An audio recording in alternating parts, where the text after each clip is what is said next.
Bom, boa tarde a todos.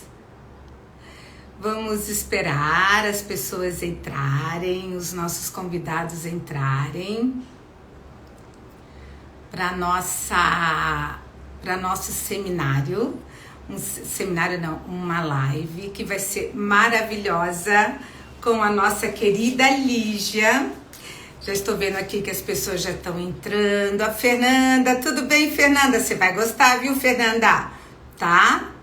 Cleo, a Carla. Oi, Carla, tudo bom, Carla?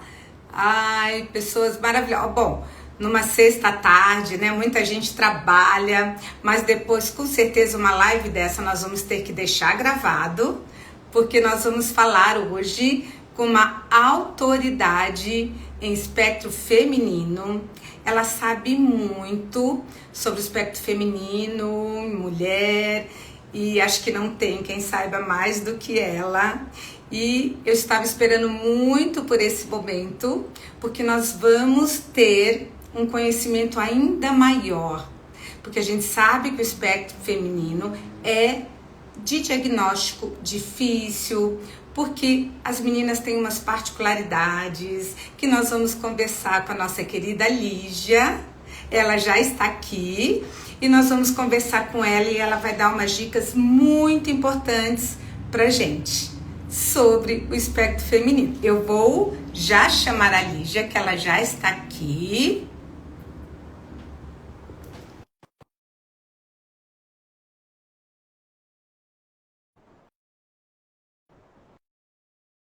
Vamos ver se ela já entrou. Aqui. Boa tarde, doutora Cláudia. Boa tarde, Boa pessoal. tarde, Lígia. Lígia, que prazer. Eu estava esperando tanto por esse momento com você aqui. Eu também. Que Que você ótimo não estar aqui com imagina. Você vocês. sabe que eu sou sua fã, né? Eu Eu sua. falo muito com você, porque sou sua fã realmente número 1. Você deve saber disso, É um prazer, doutora Cláudia, né? trabalhar com você, estudar com você, né? Ai, está As sendo muito discussões são muito boas. muito gostoso mesmo. E Lígia, e você é uma autoridade em uma área do espectro, né, do autismo, que realmente se tornou muito difícil. E, inclusive, a gente sempre acha que, sempre acha não, com certeza o autismo ele é mais frequente no sexo masculino do que no sexo feminino. Porém, talvez não como sabíamos antes, porque muitas meninas não foram diagnosticadas, só estão sendo diagnosticadas agora na fase adulta. Por quê? Porque a mulher, a menina, né, elas têm umas particularidades que nos chamam a atenção e acaba passando desapercebido pelo nosso radar, que muita gente acaba não fazendo esse diagnóstico precoce, né? Exatamente. Então, eu acho que eu já apresentei, eu não sei se eu me apresentei, eu sou a doutora Cláudia Lopes, eu sou pediatra, alergista, imunologista, homeopata, e agora trabalhando com neurodesenvolvimento, principalmente autismo, estudando cada vez mais, né, Lígia? Sobre esse Parabéns, assunto, a Lígia é minha dedicadíssima. parceira, e a Lígia é uma psicopedagoga, né, Lígia? Sim. E autoridade, então, no autismo feminino. Gente, olha, eu só vou falar dois recadinhos aqui antes da Lígia começar a falar. A Lígia tem dois cursos, tem o Masterclass de Autismo Feminino, que vale muito a pena vocês assistirem. E tem o outro, que eu já assisti todos, vale realmente a pena, que é sobre o masking feminino, né, Lígia? É, Um aulão sem sobre camuflagem. a camuflagem, né? Que vale muito a pena todos assistirem, tá? Deve estar tá no link Está no link da da bio. Lígia, Vai ser um prazer vão ter vocês encontrar, conosco. né? Ok. Sim, Lígia, vamos aproveitar você hoje. Eu acho que vamos todos aqui sim. estão muito curiosos, tá? Então, nós vamos começar pela tão esperada, né, pergunta.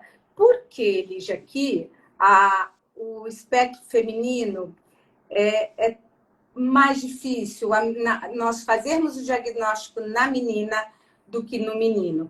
E aproveitando também, é real que a incidência seja tão maior como 4:1, como se achava do espectro feminino maior no menino do que na menina? Vamos conversar um pouquinho sobre isso? Pois é, a ideia é de que não, doutora Cláudia, parece que essa discrepância não é tão significativa assim em relação à proporção entre meninos e meninas. Tem estudos que mostram que talvez essa proporção seja de 3 meninos para cada menina autista. Esse trabalho que traz esse dado é da Rachel Loomis, foi publicado em 2017 e foi, né, uma revisão sistemática, então teve um peso muito grande e a gente vem adotando essa proporção oficialmente. Só que outros estudos mais recentes chegam a apontar até a proporção de um menino para cada menina, quer dizer, não havendo diferença entre o diagnóstico, né, de meninos e meninas em relação aos números. Então, isso é possível, o trabalho ainda é pequeno, embora seja também um trabalho muito bem feito, que acompanhou crianças de 6 meses até os 5 anos de idade. E esse estudo, por exemplo, que traz essa proporção de 1:1, ele é diferente e traz a seguinte novidade. Então, vamos fazer uma retrospectiva. Os trabalhos antigos, eles, por exemplo, iam a uma clínica, né, e conferiam os dados de quem já estava em tratamento de autismo. E claro que se as pesquisas eram realizadas mais com meninos autistas, e se os testes são baseados nessas pesquisas, é óbvio que na clínica haveria mais meninos autistas. Com certeza. Então, a estatística fica toda comprometida, toda enviesada, e aí a gente entra num problema circular, né? Que nós vamos ter sempre mais meninos autistas, já que eles estão diagnosticados, nós temos os testes baseados nisso e as pesquisas continuam sendo feitas com essa amostra. Aí, avançando um pouquinho, os estudos começaram a ser realizados com os irmãos das crianças que já tinham tido o diagnóstico. E aí, os irmãos. exato. Então, Isso. antes das queixas, antes de qualquer manifestação de traço, né, nítida, os pesquisadores iam acompanhando, faziam esses estudos longitudinais, né, prospectivos, e ótimo, conseguimos verificar que tinham traços de autismo. Né, os pesquisadores conseguiram fazer o diagnóstico mais precocemente. A amostra também é viciada nesse caso, porque nós estamos falando de famílias atípicas. Sim. E então continuamos com essa. É uma doença de base genética, né, Lídia? Continuamos com essa proporção, né, mais discrepante entre meninos e meninas. A novidade nesse estudo recente, que é da doutora Catherine Burrows, que conduzido por ela, né? A equipe é gigantesca e tem várias universidades envolvidas, mas eles acompanham tanto essas crianças de famílias atípicas, os irmãos das crianças que já tinham recebido o diagnóstico, quanto um outro grupo, uma outra amostra, né? Um grupo controle que é de crianças de famílias típicas, que estariam bem distantes, teoricamente, do espectro autista. E qual foi a surpresa? Que essa abordagem baseada em dados, né, a partir da avaliação ali mesmo sem queixas, mesmo sem né, a busca da família por uma avaliação, eles conseguiram rastrear os sinais significativos, passos, né, que cumpriam critérios do autismo nessas famílias típicas. E aí, com essa base de dados, nós tivemos essa proporção de 1:1. Então, a amostra ainda é pequena, 500 e poucas crianças, 545 crianças, né, avaliadas, porém, né, abre essa possibilidade de que realmente não haja tanta diferença assim. Nossa, já abre caminho, é um trabalho pequeno, mas já abre caminho para outros trabalhos. Né, exato, Lídia? estamos aguardando os outros trabalhos, inclusive. A nossa luzinha que já vem acendendo, né? Já há alguns aninhos aí, mas que bom, que ótimo isso. Nossa. Sim. E é importante, Lígia, né? Por que esse diagnóstico precoce é importante nas meninas? O que acontece se elas não forem diagnosticadas prematuramente, né? Na fase que elas precisariam ser diagnosticadas, onde como é que fala? Onde o crescimento, né, cerebral é muito grande, a plasticidade cerebral é muito grande. Então, fale um pouco disso pra gente, Lígia. Sim, pois é importantíssimo para todos, né, obter esse diagnóstico precoce. Claro, a gente nem fica preocupada. Como os meninos. Exato. A gente nem fica preocupado com exatamente o diagnóstico, o nome, ou algumas famílias ficam preocupadas, né, de Sim, rotularem as crianças. sim, Então, o que sim. mais a gente busca é o suporte O precoce e suporte. Isso. adequado. Então, o que acontece com as meninas? Tem um estudo que agora de 2023 foi publicado na Universidade de Oxford, mostrando que o cérebro das meninas autistas é simplesmente configurado para camuflar.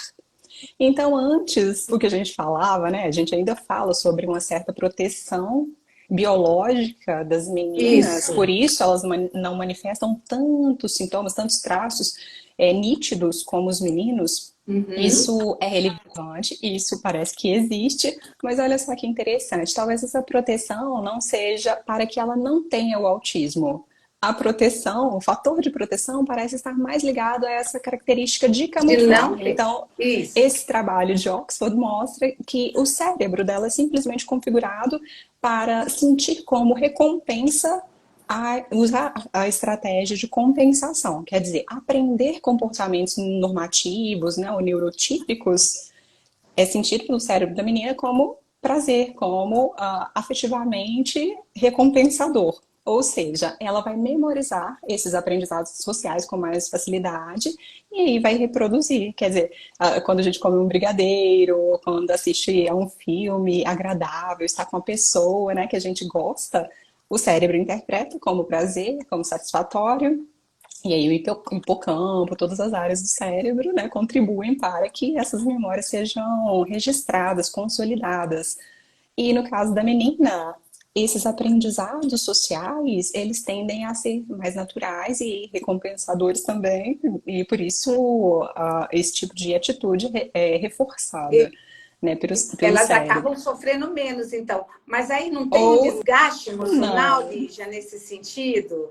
Pois é, e é essa que é a questão. Então, o DSM, inclusive, traz que talvez os traços, né, ou a manifestação do autismo esteja silenciada na infância. Sim. E isso realmente pode acontecer, né, quando a criança está no ambiente familiar, ou mesmo na escolinha, que ela já conhece, tem menos crianças, se ela não fica sobrecarregada com os estímulos sensoriais, se ela é bem acolhida, se sente bem. Então, talvez ela não tenha mesmo, né, reações de estresse, talvez ela use as habilidades de comunicação que ela tem. Então, a menina, ela tende, a menina autista, ela tende a ter menos sinais de estereotipias e menos também inflexibilidade mental. Quer dizer, ela não chama tanta Não atenção chama inicialmente, atenção. né? Pode não chamar tanta atenção quanto o menino. Então, se Já tem está num essa parte ambiente social? exato, tem mais motivação social, tende a ter, né? Então, se ela está num ambiente acolhedor, talvez os sinais não sejam realmente nítidos. Isso não significa que ela vá estar bem para sempre, até porque talvez ela não esteja treinando de forma adequada essas habilidades sociais. Inclusive, uma das estratégias de camuflagem é a assimilação. Então, a criança ela pode estar perto das outras, então, os adultos vão imaginar que ela esteja socializando bem quando a gente faz teste, por exemplo, SES2, né, que é uma escala que os pais respondem. Aí, a percepção social, né, que eles têm, que eles acham que a menina tem, que a filha tem, é normal, né, é típica. E a menina, o gráfico vai lá do outro lado, né? Então, Isso. ela sabe que ela não tem percepção social, mas quem está de fora acha que sim, Acha acha que tem. que ela Isso percebe e é se muito comum. comporta. Então, isso faz com que ela não seja identificada nos primeiros anos de vida, mesmo às vezes tendo alguns comportamentos clássicos, os estudos mostram, né, que se ela não tiver nota baixa e não tiver, por exemplo, mau comportamentos, né, comportamentos disruptivos na Sim. escola ou em casa, talvez não haja queixa. Porém, se não estiver treinando adequadamente para captar essas pistas sociais, responder né, contextualizar os aprendizados, responder de forma adequada ou adaptativa, né, ao que as demandas sociais, talvez quando mude a dinâmica, né, social lá na adolescência, ela sinta muito. Então, quando a gente percebe, né, e você sabe disso, o diagnóstico das mulheres tende a ser em fase de transição. Então, Quando entrada na a demanda adolescência, social aumenta, né? exato, Às vezes, quando há alterações hormonais também, então, Isso. menarca, entrada na faculdade, amamentação, gestação, né? Tudo, eu falei na ordem errada, mas até a menopausa. Então, quando há fases de transição, seja mudança no trabalho, né? Uma expectativa diferente, tudo isso pode fazer com que ela manifeste, né? Essas características, ou entre em desequilíbrio mesmo, se sinta sobrecarregada e não tenha essa capacidade de administrar, de elaborar, de integrar as informações que ela capta no ambiente. Quer dizer, aquele aprendizado da infância talvez não seja suficiente para que ela passe pelas outras fases sem sintomas, sem o sofrimento psíquico. Então, por isso, é importante, né, fazer o rastreio Fazer o rastreio. antes da queixa. Não é para problematizar, não é que todo mundo tem autismo agora, mas fazendo rastreio lá na infância, observando quais são as necessidades, né, quais marcos a criança precisa cumprir, fica muito mais simples, né? A gente vai dando suporte ali de forma sutil, às vezes, e muito efetiva.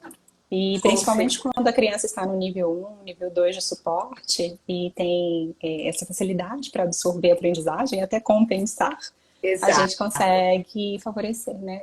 Ajudá-la a usar essa capacidade, mas de forma funcional, adaptativa, resiliente. Sim, e porque muitas vezes o não diagnóstico acaba essas meninas evoluindo com transtornos, né, depressivos, transtornos ansiosos, e aí vem outros diagnósticos, né, eles já acabam indo para o psiquiatra, acabam recebendo medicações e cada vez mais medicações, e o diagnóstico primário fica encoberto, né? E só trata as consequências do que essa má adaptação acabou levando para Exato. elas, né? Eu realmente tenho presenciado bastante isso e eu acho isso muito importante, nós conscientizarmos a população, né? Sobre esse espectro feminino. Feminino, claro que o menino também, ele também tem, ele usa masking também, né? Sim, Porém, é menos, né, Lígia? E como o comportamento do menino já é diferente, já é mais peralta, né, mais bagunceiro, já parece ser mais nervoso, então aparece mais. E as meninas, muitas vezes, elas já são educadas para serem mais comportadas, é, organizadas, e acaba mais um fator mascarando, né? Impedindo que elas sejam diagnosticadas. Ô, exato. Lígia, deixa eu perguntar uma coisa para você. Como que você faria? Porque essa não adaptação, né, a socialização da menina que ela acaba, né, usando masking e tal, a menina acaba mais tímida, muitas vezes é mais tímida, às vezes isso mascara porque ela vai de grupo em grupo, ela gosta de conversar, mas ela acaba tendo uma amizade muito superficial com várias meninas, ela não tem aquela amizade, aquelas duas, três melhores amigas, de manter aquela amizade, de uma na casa da outra, mas parece que ela tem várias amigas. E, na verdade, muitas vezes não é assim. Ou então a menina é muito tímida, né? Fica quietinha no canto dela, ninguém percebe, ela não tem coragem. Então, quando a chamam, ela vai, ela gosta, mas muitas vezes ela está tímida no cantinho dela. Como diferenciar uma simples timidez, uma característica da criança, de um possível espectro autista? O que você Uhum. diria para mim? Pois é, eu tenho uma professora de psicopatologia que tem um mantra e a gente acaba internalizando isso, né? Que é prejuízo, intensidade e o sofrimento, né, da pessoa. Então, quando a gente observa que há esses prejuízos clinicamente significativos, é claro que a gente precisa, né, raciocinar sobre o que está acontecendo. E sim, pode ser só a ansiedade social, né, só não é que Sim, seja pode ser apenas foco, ansiedade, não ser o foco. transtorno, né? Não Exato, conferir. exato. Podem ser outros diagnósticos. Só que quando existe essa dificuldade na socialização, e aí nós observamos os critérios, né, dificuldade na reciprocidade, então compartilhamento de interesses, o compartilhamento de informações mesmo, o contato visual, a criança, né, precisa apontar, todos esses sinais que o pediatra sabe observar bem, então isso faz com que a gente pense, né, no espectro e a gente vai sondando. E aí precisa ver se é só na socialização, se tem o critério B também. Será Sim. que, né, nós temos comportamentos restritivos, repetitivos? Será que também são suficientes para que a gente feche esses critérios e pense, realmente confirme o diagnóstico de autismo? Então, por isso a avaliação é bem complexa, né? Exige a participação de outros profissionais, a observação por um tempo maior. Então, sim, às vezes é uma timidez, às vezes é um traço de personalidade mesmo, dá um temperamento mais introspectivo da criança, e se ela está bem naquele ambiente, se ela está bem com as atividades dela, se passa, né, por essas fases de escolarização e tudo, eventualmente quando precisa, socializa direitinho, então, né, não há motivo para a gente pensar em transtornos. Porque para pensar em transtorno tem critério E que precisa ter prejuízo, né? Então a gente tem que realmente fechar Todo todos os transtorno. critérios. Exato, Não é mesmo, Lídia? todos E os eu transtornos. vejo que muitas vezes as meninas que estão dentro do TEA, elas, a mãe sempre fala, nossa, ela é quietinha, a professora fala que ela não dá trabalho quietinha, mas em casa, quando ela é contrariada, ela tem crises, verdadeiras crises, né? De choro, uma irritabilidade muito extrema, um comportamento muito rígido. Então, já dá a doutora, mas na escola ela é quietinha, não reclama, mas em casa, né, a gente tem muito problema dela não aceitar as coisas. Então, já dá para a gente fazer aí um diagnóstico diferencial com outros sinais e sintomas também, né, Lígia? E A tem que ter gente o vê muito. cuidado, ir acompanhando. Às vezes, a abordagem, né, o tratamento vai ser para esses sintomas, para as queixas mesmo, e não há problema. E aí vai acompanhando Sim, para ver se persiste, se realmente, né, tem outras características. Por quê? As meninas, né, segundo os estudos, também tendem a ter menor inflexibilidade, né? Quer dizer, elas são mais flexíveis durante a infância. Elas, às vezes, têm menos dificuldades com mudanças e, às vezes, por causa das frustrações, por causa da sobrecarga, justamente ao longo da infância, por não ser validada nas suas demandas, a aumenta. tendência, isso, na adolescência, ao longo da adolescência, tende a aumentar essa dificuldade com Interessante. mudanças e, às vezes, a menina tende a ficar mais rigorosa, quer dizer, vai fechando o seu mundo. Às vezes isso acontece de forma diferente com os meninos. Eles talvez fiquem um pouco Menos mais flexíveis, rígido. justamente. E também existem trabalhos mostrando os dois lados, Olha que mas para interessante. as meninas é nítido que há tendência a maior flexibilidade durante a infância e menor flexibilidade, né, mais inflexibilidade na fase adulta. Então, por isso, né, porque os sinais eles não são clássicos, a apresentação na menina, ela pode ser realmente bastante diferente do que a gente lê nos critérios no manual diagnóstico, a gente precisa observar. Não quer dizer que os critérios sejam outros, então são os mesmos critérios para o diagnóstico, porém, talvez os exemplos desses aspectos sejam bastante diferentes, e aí a gente precisa observar com cuidado, avaliar por mais tempo. E isso não sou eu quem digo apenas, tem estudo também mostrando como se faz o diagnóstico com meninas e mulheres autistas. Que, inclusive, a gente tem autorização para usar os roteiros de observação, Útero de observação. isso com mais tempo e, né, fazer perguntas a partir dos itens que eles trazem. Então, a gente tem essa autorização para adaptar o método de avaliação e, né, para saber se realmente aparecem esses sinais. Ótimo. Milena, a Milena está perguntando se pode fazer perguntas. Nós vamos deixar uns minutinhos para pergunta sim, viu, Milena? Prepara a sua pergunta. Nós vamos só fechar o principal que a gente precisa falar e nós vamos tirar dúvidas de vocês, tá bom? Pode ficar tranquila, só prepara, pode colocar a sua dúvida. Outra coisa, Lígia, e já existem alguns questionários próprios, né? Que os neuropsicólogos, quem faz o rastreio, emprega nas meninas, né? Para tentar desvendar, né? Esse masking, não é, Lígia? Parece que tem, né? Sim. Esses questionários mais apropriados. Isso só na menina mais velha e na criança? Na menina também pode ser usado?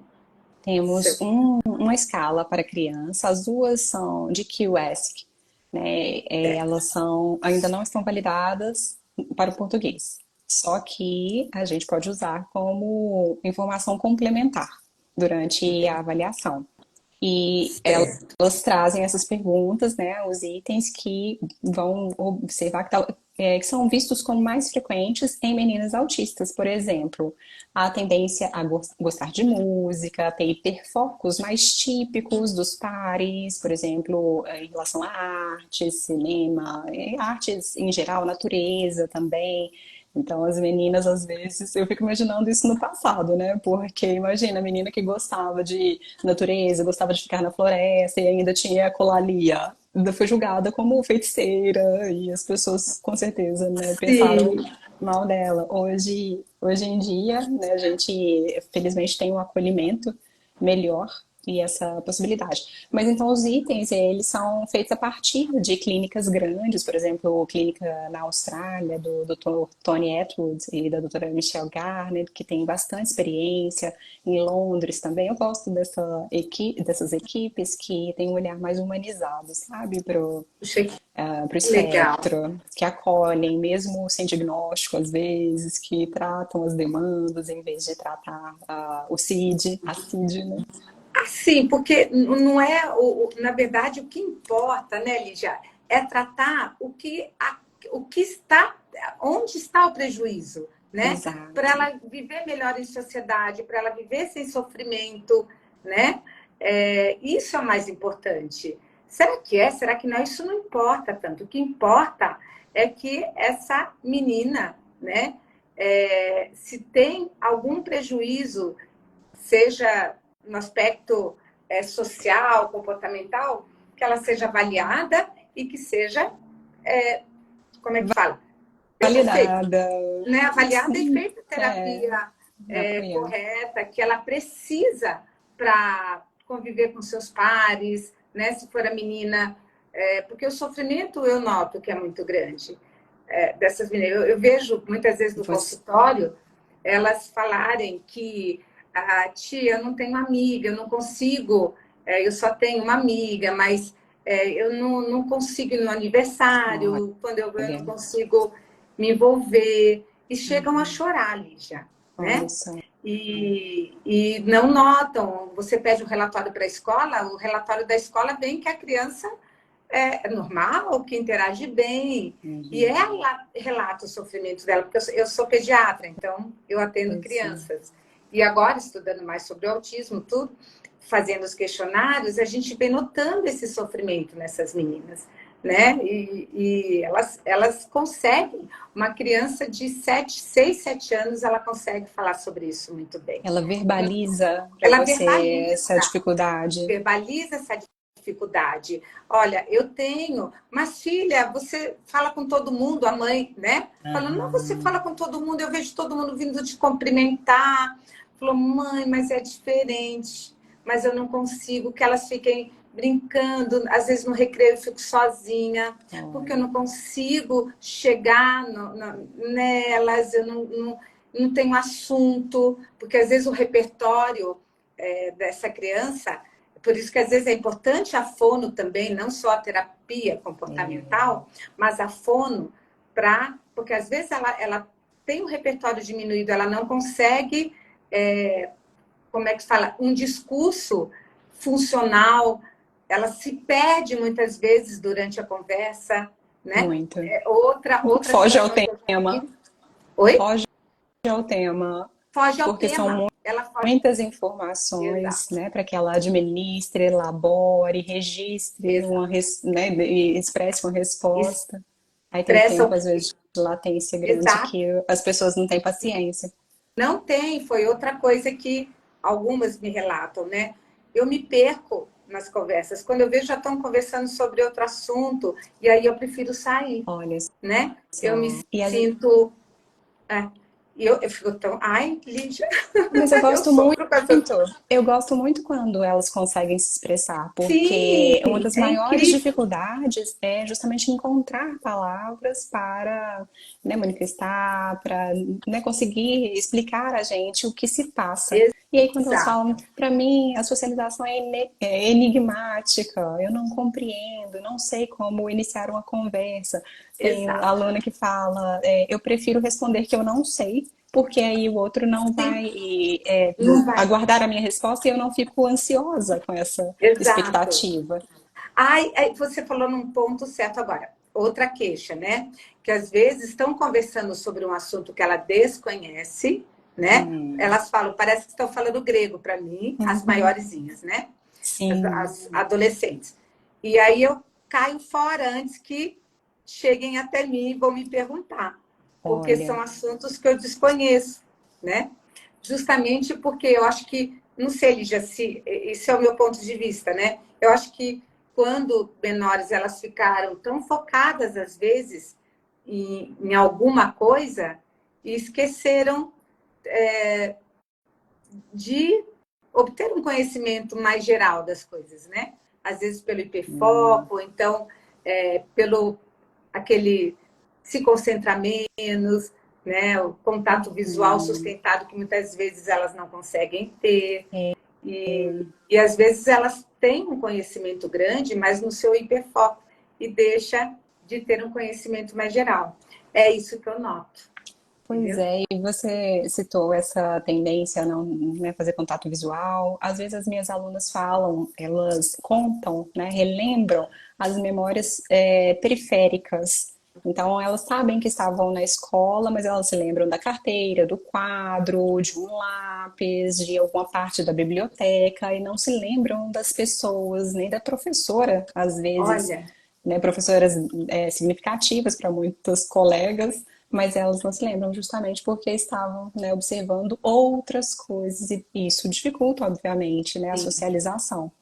com E certeza. você me perguntou antes sobre o peso da camuflagem e está Sim, justamente nisso, né? Existem várias estratégias de camuflagem. Quando você me fala que a garota está ouvindo, que a conversa está, né, chegando até ela, ela vai precisar responder de alguma forma, então a ela estratégia sai é de fininho. sair. Isso, é uma Isso é uma estratégia camuflagem. de masking, ele está disfarçando a falta de traquejo dela. A doutora Lorna Wing falava de falta de intuição social. Quer dizer, não é espontânea. Então, o peso da camuflagem costuma estar associado a isso, quer dizer, é um segundo trabalho. Por isso a gente fala em burnout autístico. A pessoa Sim, chega a ficar exaurida mesmo de tanto camuflar. Então, fica o tempo inteiro monitorando o ambiente, né? Hipervigilante. Vai ficar se auto-monitorando também, para fazer as autocorreções, disfarçar as próprias estereotipias ou atipicidades, ou que ela acha que não é adequado. Imagina ficar o tempo inteiro processando e prestando atenção em si mesma para ter uma atitude que seja mais ou menos compatível. Às vezes ela não consegue contextualizar, não consegue generalizar o aprendizado e vai tendo uma série de frustrações. Isso tudo é muito exaustivo. E aí com o sim. menino é diferente, porque o meu aluno fala assim, Lígia, não, mas eu não ligo. Então, às vezes, ele é literal, a namorado, a família, né, vai mencionar isso, mas ele não sofre tanto quanto a Ele não sofre menina e quanto a não menina, vai que ficar é se mais monitorando sociável. tanto. Exato. Então, eu tenho um outro caso, é muito interessante a gente citar esses casos, né? Que também fechou o diagnóstico depois, mas é também uma pré-adolescente que a mãe me relatou que ela, quando ela tinha dificuldade de ir para as festinhas das amigas, às vezes ela queria ir, ao mesmo tempo ela não queria, né? E quando ela resolvia ir, disse que ela até suava frio, ela ficava no espelho, olhando trocando de roupa várias vezes para ver qual a roupa que seria melhor. Ficava treinando diálogos, né? Sim. Diz que ela ficava falando como se ela estivesse falando. A mãe perguntava, mas o que você está fazendo ali? Não, mãe, eu estou treinando como que eu vou falar, como que eu vou falar com fulano, ciclano, né? Olha o sofrimento, Lígia. Pois é. E se esse Não é? ensaio for bom, se for satisfatório, né? Se ela se divertir, não há problema, pode virar até profissão, como a Letícia Sabatella, né, se tornou a atriz, Sim, Anthony virou uma artista. Hopkins. É, mas é o que eu estou dizendo, é um outro trabalho. Então, à medida que vai se somando a outras demandas sociais, acadêmicas ou profissionais mesmo, pessoais, né, afetivas, tende a ficar muito pesado. E aí, né, por isso. Mas é muito comum mesmo que elas contem sobre ensaios mentais. Então, às vezes, vira um pensamento perseverativo, Ah, né? Fica você tem ruminando bastante? Você tem bastante muitos, relato? muitos Olha, de ensaio mental. Isso é o mais frequente. Agora, o ensaio real, né? Ficar treinando de frente para o espelho nem sempre acontece, porque às vezes a pessoa tem vergonha até do espelho. olha Mas que coisa. acontece, né? Tem aluna que é comunicadora, excelente comunicadora, e treina no carro, treina no banheiro, né? Vai cantar num ambiente mais reservado. E Olha, você me perguntou também sobre ansiedade social. Nem sempre a pessoa autista tem ansiedade social. Às vezes ela tem falta de traquejo e ela fica confusa. E por isso fica fica. cansada, mas às vezes ela gosta de estar no ambiente, ela gosta de se apresentar. Tem várias pessoas que são professoras, palestrantes, e às vezes estar no palco, elas me dizem, é menos cansativo do que descer e ter que conversar com a Olha plateia, que coisa ter que interessante. estar no elevador com alguém, por exemplo. Às vezes, palestrar para elas é mais fácil do que esse meio social, Ou fazer um né? show, fazer um solo de balé, um Olha que coisa instrumento. Não, incrível. é. Você atende até que idade, doutora Cláudia? Olha, eu, na verdade, eu acabo atendendo até os 20 anos, porque, Lígia, na verdade, Aham. já está se tem algum, uma mãe aqui, paciente meu, sabe disso. Eu seria para atender até menos, né? Mas Uhum. aí elas se apegam. Elas se apegam e não, eu gostaria que você me atendesse, eu gostaria que você me atendesse. Eu acabo atendendo. Semana passada, eu atendi uma paciente que já está no 4º ano de medicina, Lígia. Oh, que Eu maravilha. Excelente recepcionei sinal. ela no parto. E Oh, que é lindo. verdade. E tenho umas duas que trabalham comigo, 2 pediatras, uma gastro e outra endócrino, que também foram minhas pacientes e trabalham comigo na clínica. Que maravilha. Então, a gente vai se apegando muito, né? A gente se apega e acaba ficando difícil. E eu já estou vendo os filhos de outros pacientes, né? Então, inclusive eu tenho uma mãezinha que é autista, né? Ela já tinha Hum. descoberto autista casada, ela foi descobrir depois do casamento, e agora ela teve uma filhinha. E ela fala, doutora, pelo amor de Deus, vamos fazer tudo, vamos. E a gente, eu explico para ela como que ela pode, né, fazer os estímulos, e ela faz tudo certinho, porque ela tem medo da criança ser, olha, doutora, se for, pelo menos vai ter pouco prejuízo, porque eu não vou perder Ai, tempo, né? que Tudo, e ela cuidado. estuda muito, ela lê muito sobre autismo feminino, inclusive ela te conhece muito bem, porque eu Oh, falei que para ela bom. te Mande um beijo seguir, para ela. né? Falei para ela te seguir. E ela, mas a menininha tá ótima, Lígia. Eu vi Uhum. a filhinha dela, eu a vi semana passada, mas precisa ver que coisa maravilhosa. Tá com 9 meses, engatinha, balbucia com tudo, esperta, você chama, ela já atende. Quer dizer, não vi nenhum risco. Eu falo, olha, mas ela estimula essa menina que você não faz ideia. Ela sabe tudo. E se você, doutora, anotar alguma coisa, já me manda. Não deixa eu perder tempo Olha, dessa forma. pois é. Incrível, né? E é assim, para quê, né? Perder tempo. Se Para a que gente perder pode tempo? auxiliar, favorecer o neurodesenvolvimento, né? Sim, A aí olha, eu tranquilidade, a elogio felicidade muito. da criança. Exato. Eu elogio tanto. E fez tão bem essa criança para Parabéns. ela. Que coisa louca, como fez bem para ela. E agora, olha, uma coisa incrível, viu? É muito gostoso lidar com esse público, Lígia. Eu Eu gosto dos digo, tititicos, eu gosto dos adolescentes, eu gosto das minhas mocinhas. Então, assim, a gente acaba gostando de tudo, mas não dá conta, né, Lígia? não, não, eu lamento muito, às vezes, não ter horário na agenda, não conseguir atender Então, todas as pessoas. E exato. eu Você, com falo, você também. Deixa eu só pegar aqui que eu fica à estava vontade, acabando a doutora bateria. Cláudia, fique Oi? à É, tá querendo vontade. acabar a bateria. Mas Peraí, calma. mas eu falo como você, que eu atendo crianças de 0 a 100. De 0 a 100, né? Então, É mais de exato. 8 a 80. Eu, Mas eu, eu imagino que como você é muito doce, você, né? Eu acho que os pacientes se apaixonam, ninguém quer mais largar, né?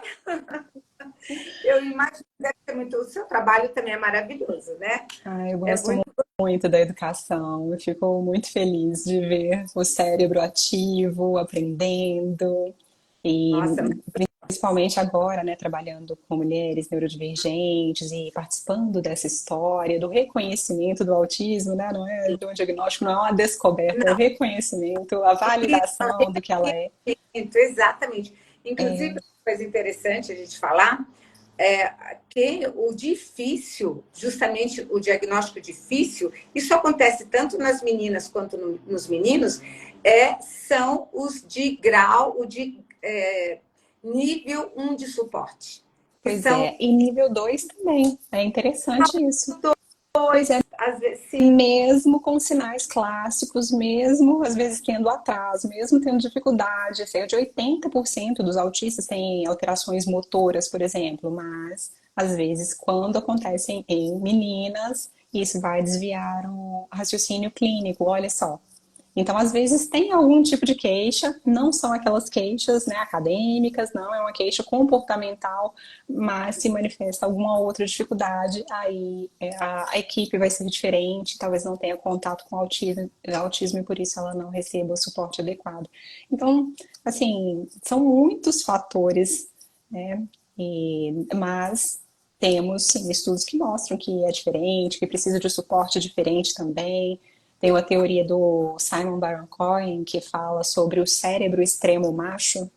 Então, ele. um macho. Isso, pois é, que seria o cérebro mais parecido com o autismo. Então, se existe um cérebro feminino que é mais empático e mais sociável, existiria um cérebro do outro lado extremo, sistemático, analítico e pragmático, que seria esse cérebro do macho.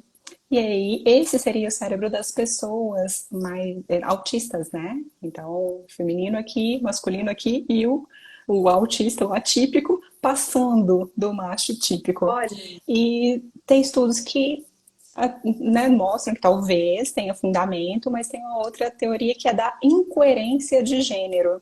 Olha só que contraintuitivo, né? Que é da Suzanne Beijinho, e ela fala que o cérebro das meninas autistas tende a ser mais parecido com o dos meninos neurotípicos, e o cérebro dos meninos autistas tende a ser mais parecido com o cérebro, a conectividade, né? Das meninas neurotípicas. E tem olha que estudos que confirmam mais essa hipótese da incoerência de gênero. E aí tem uma série de questões, dilemas, né, discussões, muita polêmicas, coisa para estudar, hein, Lígia? A muita gente coisa. é muita coisa para estudar. Olha, quanta novidade, não? Você que, né? E agora eu me interessei também em estudar, é incrível isso. Tem pessoas aqui, Lígia, que está falando que quer que você atenda. Ah, pois é. E a possibilidade que nós vimos foi aumentar cursos, aulas, né, para que as pessoas tenham acesso ao conhecimento também já elaborado, Exato. discutido, né, comunidade. Eu faço vídeos no YouTube toda semana, toda quinta-feira, tem São vídeo, compartilho os maravilhosos. estudos, tem o livro do Dr. Tiago Castro, Simplificando o Autismo, Esse livro está maravilhoso. Esse está maravilhoso. tem As pessoas que não conhecem precisam comprar esse livro. É um livro lindo, os profissionais se dedicaram muito, compartilharam com muita generosidade, né, de forma sucinta, objetiva também. A sua prática clínica é uma Um maneira de. só sobre espectro autista, né, Lígia? E vamos ter o espectro feminino no ano que Espectro vem. Tem, feminino, logo vamos ter, tem né?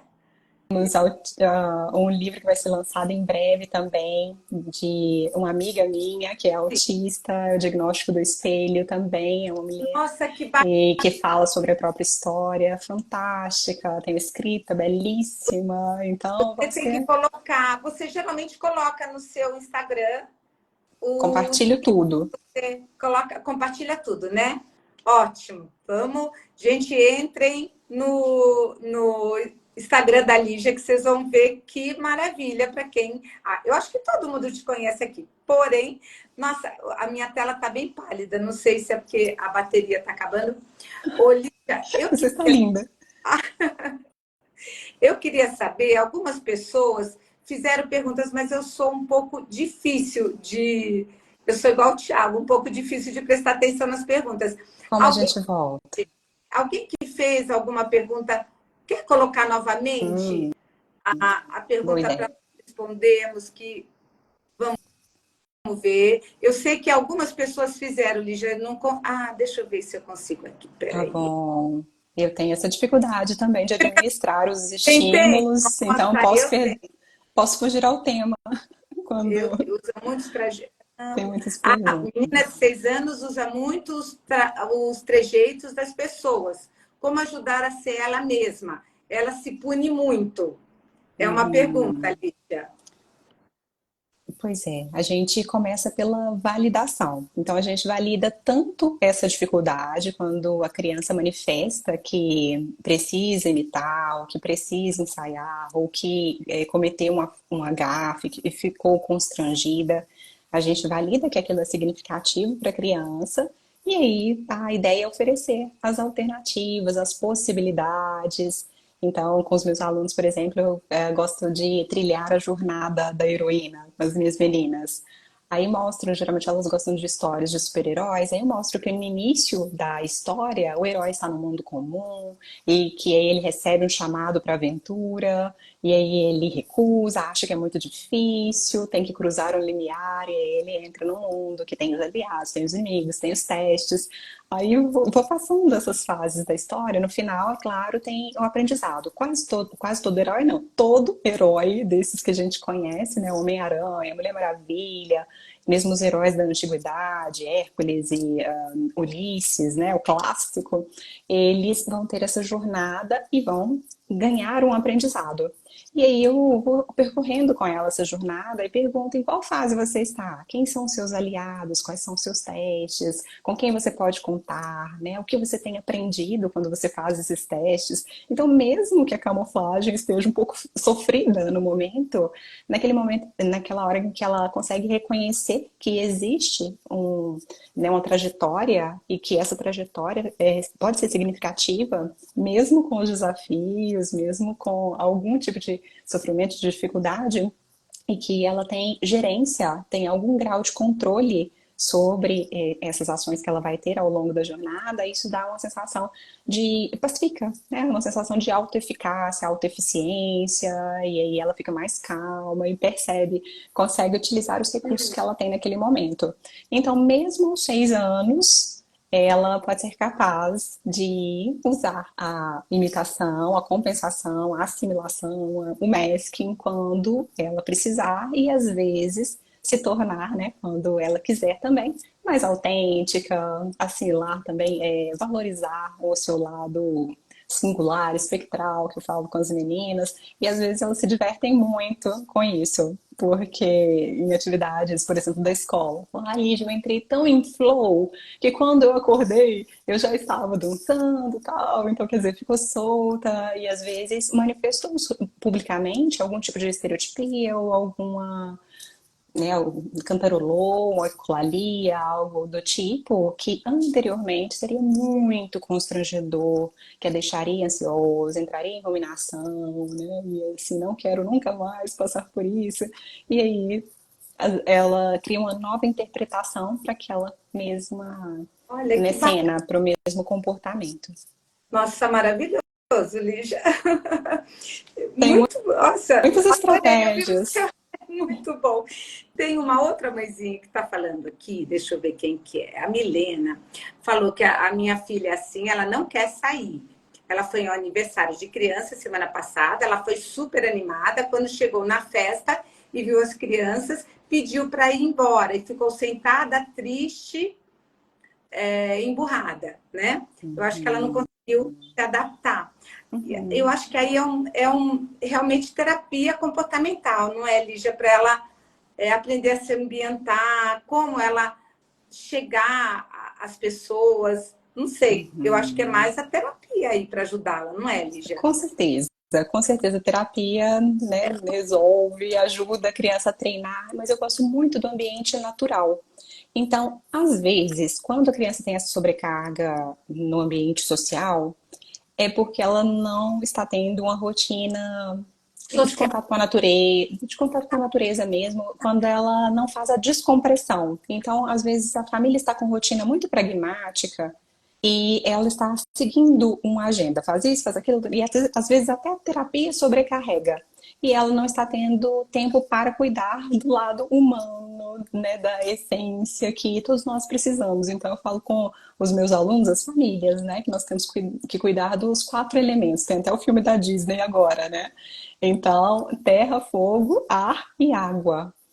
E então colocar o pé na terra, na areia, mergulhar, né, fazer banho de floresta, caminhar num parque, isso é tão importante. E às vezes quando a família cuida disso, faz atividades simples pela manhã, a criança já fica bem tranquila na igreja, no, né, na escola dominical, na festinha que ela precisa ir. É importante respeitar também, ficar um tempo mais curto nessas festas, não, né, se de preferência, se puderem ser menos estimulantes, não acontecerem com tanta frequência, tudo isso. Então, falamos da terra, do ar, né? Então, respirar. A pessoa que tem ansiedade social, ou que tem qualquer tipo de ansiedade ou dificuldade, ela tende a respirar menos, né? Travar a respiração imediatamente. Então, a gente vê aquelas crianças já né, com a musculatura toda tensa aqui, travada. Eu sou fisioterapeuta, então já faço os exercícios respiratórios com os meus alunos, uso um relógio também, né, para ver como está a respiração, batimento cardíaco, tudo. Então, o fogo, né? Então, tomar sol, energizar, tudo isso a gente sabe que tem os efeitos benéficos, né, naturais Muito do benéfico. sol, iluminar a retina, dorme melhor. Isso também aumenta a resiliência física mesmo, e claro, emocional. E a água, então, se hidratar, né, cuidar das células, às vezes a célula está murcha mesmo, às vezes não tem água no cérebro, e aí os Desidrata neurônios tudo. estão. Isso, justamente. Então, se a criança está fisicamente, né, sofrida ou não está bem cuidada fisicamente, desnutrida às vezes por causa de seletividade alimentar, que é bastante frequente, e não tem esses cuidados básicos, é mais comum que ela também tenha essas dificuldades sociais mais intensas.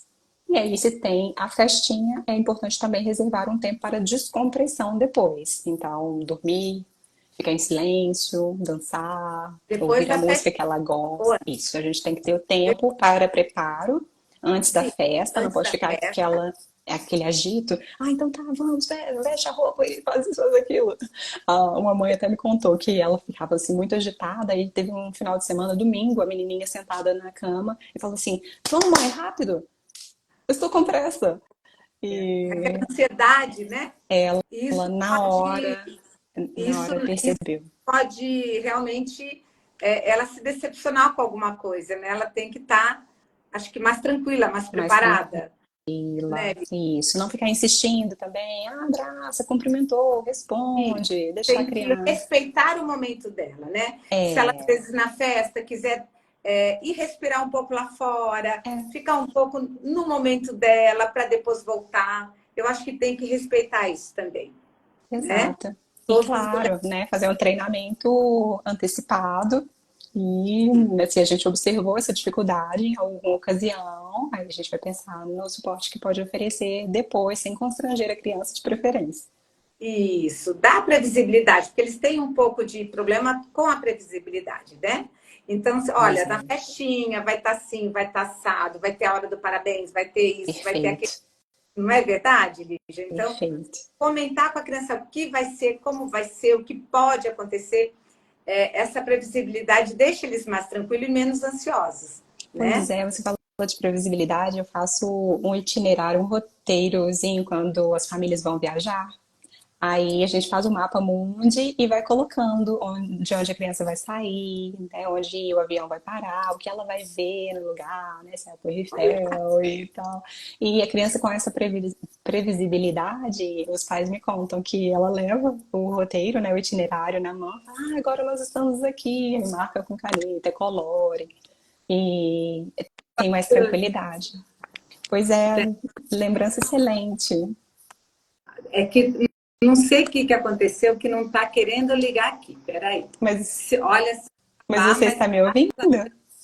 não tá. Parece que a bateria está acabando Ah, e não está querendo ligar, não sei por quê.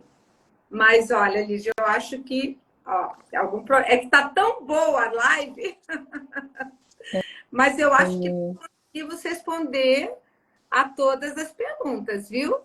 Todos estão pois é, elogiando, viu, Lígia? Eu que ótimo. Muito feliz de estar deu aqui com vocês. a live, eu não tinha dúvidas disso. Com você aqui com a gente, muito mais conhecimento. E, Lígia, acho que o nosso tempo está acabando. Eu sei que né, você também tem um compromisso. E foi muito gostoso. Acho que precisamos fazer outras, porque ficou com aquele gosto de quero mais, né? Aquela Nós sensação de esperamos tanto, valeu a pena, né, doutora valeu, Cláudia? ai, valeu a pena. Esperamos, né? Desmarcava, marcava, mas valeu muito a pena. Eu sabia que ia ser fantástico, né? Eu já gosto de conversar com você a todo momento e foi realmente muito bom, tá? Parabéns pelo trabalho lindo, pelo cuidado que você tem com as suas clientes e até por essa abertura para atender todas as idades, né, acompanhar as Sigo famílias. parar de atender, né, Lígia? Pois é, muito bom. É que a gente se apega, não tem jeito. Eu falo para os pais, vocês têm um filho, dois, três, eu tenho vários, né? A Então, família é grande. né? Que Querida, ótimo. muito, Um beijo. muito obrigada. Amei. E eu quero agradecer a todos os presentes que estiveram aqui com a gente, tá? Também. Essa live acho que foi maravilhosa. Eu acho que vale a pena compartilharem, né, Lígia? Eu vou Sem colocar dúvida. para Ai, gravar, eu vou deixar ótimo. a live, tá? Que E ótimo. acho que vale a pena, sim, todos compartilharem, porque eu acho que ela foi muito rica, Sem né? dúvida. Muito obrigada pelo convite, doutora Cláudia. Excelente tarde a todos. Obrigada pela presença. Tchau, querida. Tchau, Beijo, tchau, tchau. tchau.